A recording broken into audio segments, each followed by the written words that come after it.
I'm Cathy Thomas. Jessica Roy, executive chef owner of the new restaurant Cultivar in Corona del Mar, joins me to prepare a corn salad adorned with lemon cream and an array of beautiful summer vegetables. Well, welcome, Chef. I know, you love vegetables. I love vegetables. I'm really a huge fan of vegetables. A lot of times that I find that they're the most, interesting flavors on the plate. So I thought, wow, what a perfect opportunity. Summer is here. I'd love to showcase some of my favorite vegetables of the season. All right, let's get started. Yeah. So I have some organic orange bell peppers. So I love using the orange ones because they're beautiful and they're a little bit sweet. Color's my thing. Yeah. So I found that if you want to, you can take this part out, and then if you shave it, No, look at that. it'll give you a little bit more color. Oh. So we're just gonna make a nice little dice.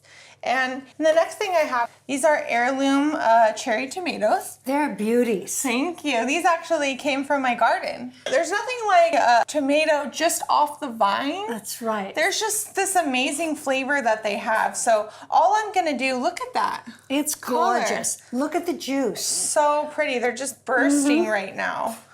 The next thing I'm gonna do is I'm gonna peel some of this watermelon radish. This is one of my favorite ingredients of the summer.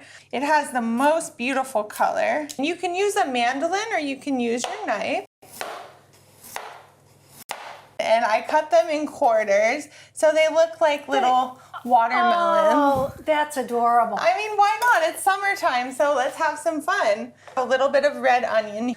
Did you soak those onions in ice water? I didn't actually soak these ones in ice water. However, if you want to get rid of some of that real onion flavor, soaking them in the ice water will make them a little bit more mild. This is optional.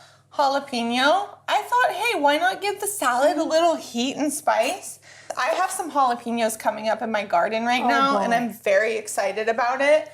I hear that you love crunch and texture.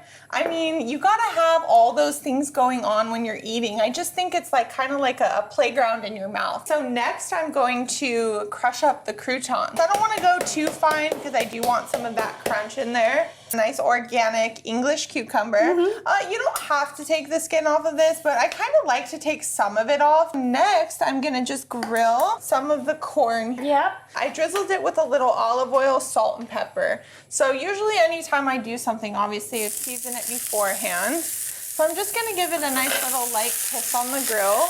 And you can do this outside on your barbecue. And if I was entertaining, could I do this in advance? You could do this in advance. This works really well in advance. I did grill the watermelon ahead of time, but I am just gonna lightly set it back on the grill and do the other side. And this can be done in advance too. Now, a little trick that I did learn with the corn, you can keep it in its husk and heat it on your grill quickly, and that allows for it to release the strings a lot easier. You can do this over even a sheet pan if they start to go everywhere. So now I'm gonna add the fresh herbs to it. Oh boy. So I have this really fun allium blossom that I picked from the Sherman Gardens. And could you use green onion instead? Yes, you could. For me, flowers and things like this, they're not just pretty, but they have a lot of flavor on their own too. So these taste like onion, believe it or not. It's allium. So I'm just gonna shave these off. And people find it really interesting too. They're like, wow, what is that? I can eat that? And they love the flavor too. And it's floral at the same time it's onion-esque. Exactly. Now we're just gonna give our watermelon a nice little dice. And I like to do just neat looking cubes. I love feta. This is part of the seasoning of the salad. It's salty, it's creamy, and it really actually helps build the dressing of the salad. This is sweet basil.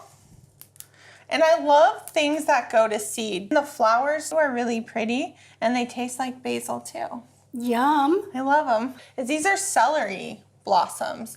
So I love celery when it goes to seed because it creates these little beautiful blooms, and they taste like celery too. So now we're gonna dress our salad a little bit. So really nice California olive oil. You can use whatever kind you like though. And then fresh pepper, of course. I love fresh pepper. A nice kosher salt here. And get all those beautiful colors in there. I have to tell you, Chef, my mouth is watering. Is it? Yes. Oh, good. Oh, speaking of watering, we need to add the vinegar. Oh yeah, the vinegar. So this is one of my secret ingredients, by the way, is vinegar. I put vinegar in all kinds of places you wouldn't even think of putting vinegar in. And it sounds kind of funny when I say it like that, but I love vinegar, especially with vegetables. It makes them come alive. This is the fun part too. I love making a beautiful presentation, and we're just gonna spoon it on to the plate here. And now we're gonna do your favorite part, the crunchy part. All right, bring it on. So we're gonna top it with some of our amazing herby croutons here. And then I charred some beautiful peppers.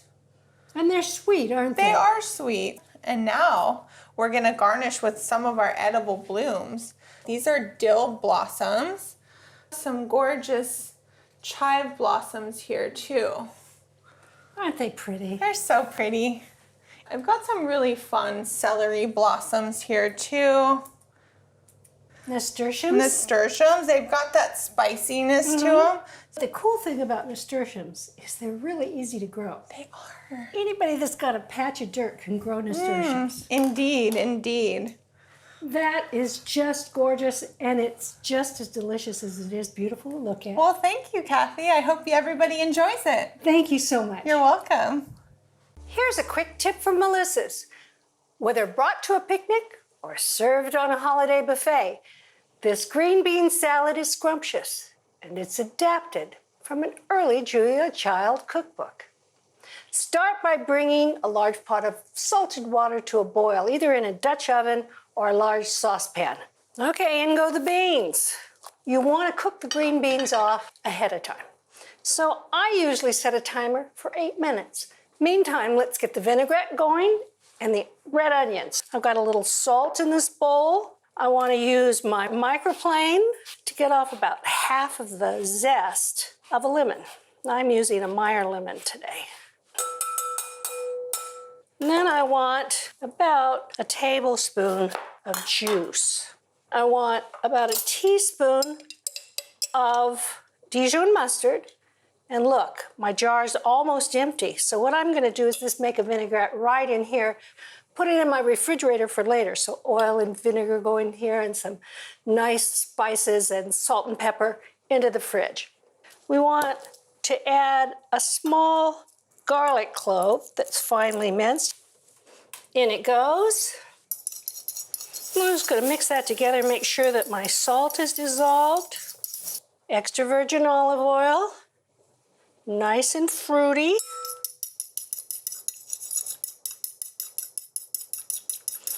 Drizzle it in. Red onion. Now I think in Julia's day, red onions were much smaller than they are now. She called for 2 thinly sliced. And I'm just going to use 1 because I think that's just about right. Now these would get tossed like this and covered and put in the refrigerator for at least 2 hours. Once the beans are cooled, I just wrap them in a clean kitchen towel and put them in the fridge for up to 2 days.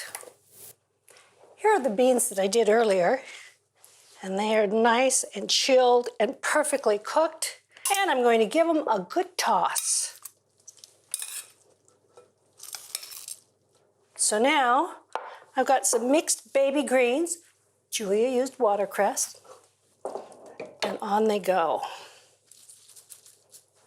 Right on top. These are mixed varieties of cherry tomatoes. And now the vinaigrette over the top to make those tomatoes taste delicious.